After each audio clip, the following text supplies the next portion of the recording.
Hi, the video that follows has been divided in two because of YouTube's time limits.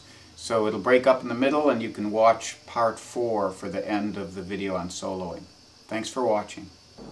Hi, I'm Rolly Brown and this is part 3 of the video series on soloing over chord changes. In this episode we're going to talk about soloing over chords which are not all based on the same major scale. And instead what we're going to concentrate on is the arpeggios of those chords, or the notes in the chords. So we're going to use a cycle of fifths chord progression. It's going to go C, and then it's going to actually start on an A7, and then a D7, and then a G7, and then back to C. And later on I'll use a rhythm track to show you how to play over those. The process we're going to use involves knowing your chord positions and then knowing the arpeggio of the chord. So an arpeggio is when you take the notes of a chord, I'm going to do the A7 here, the 1, the 3, the 5, and then in this case the flat 7, and play them in order. Then again the 1, the 3, the 5, and the flat 7, the 1. In this position I can still reach the 3. So my arpeggio could be several octaves. It could go.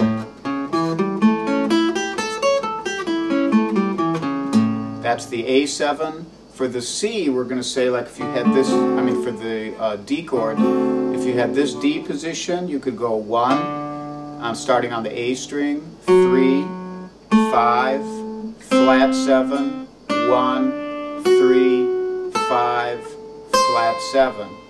And then we're going to have a G, which is going to be just like the A7, except 2 frets lower. 1, 3, 5, flat 7, 1, 3, 5, flat 7, 1.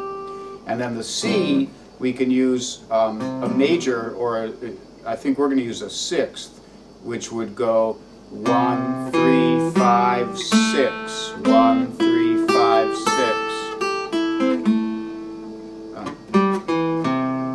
Okay? Now, once you figure these things out, and you could do it for minor chords, A minor, for example, would go 1, flat 3, 5, flat 7, 8. 1, flat 3, 5, flat 7,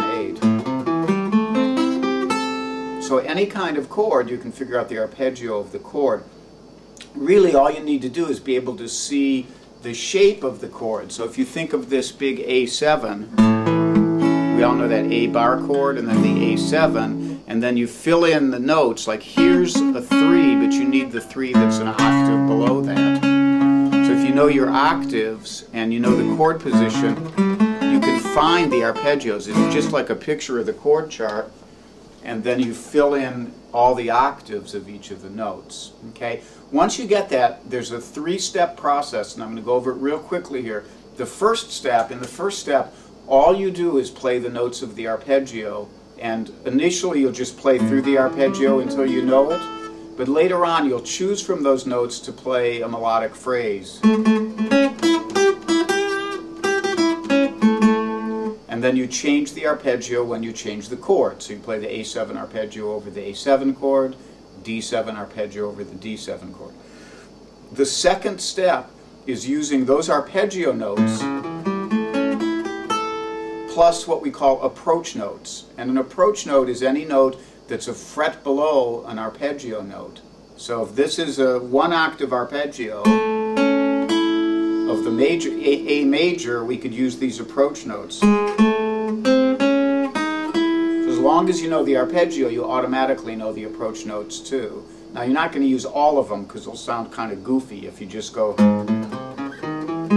although it sounds a little bit like Hey Jude, part of it there. But we're going to use that judiciously. So instead of going, you might go. So I played the arpeggio notes and some approach notes.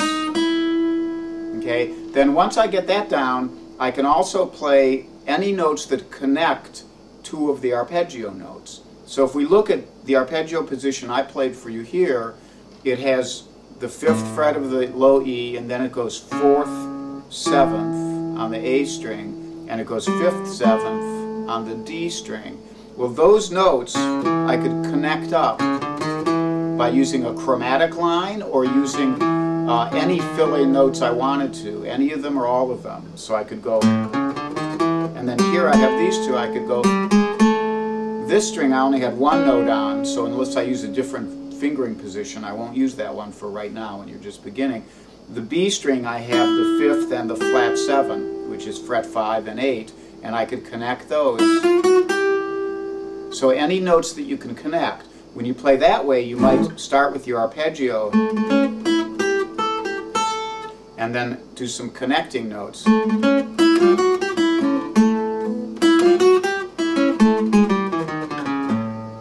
Okay? So that's the basic 3-step process. And with that process, what you eventually do is you have access to all the notes. Because if you learn the arpeggios in a couple different positions, in other words, if you know 2 A7 chords, here's an A7 down here, and you could learn the arpeggio, and then you have your A7 here,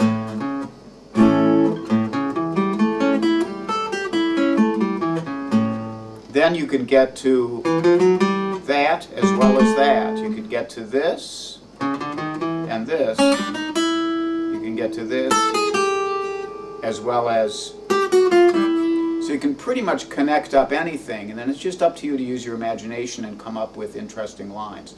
Now what I'm going to do is I'm going to put on a rhythm track that's going to go behind this and play the chords, and then I'm going to first play the just the arpeggio notes one time through, and then the next time I will play the arpeggio notes plus the approach notes, and then the third time I'll play the connectors, and it'll be a kind of anything goes thing. But remember, you have to kind of make up your own phrasing for these. If you just play through it like an exercise, it won't sound as musical.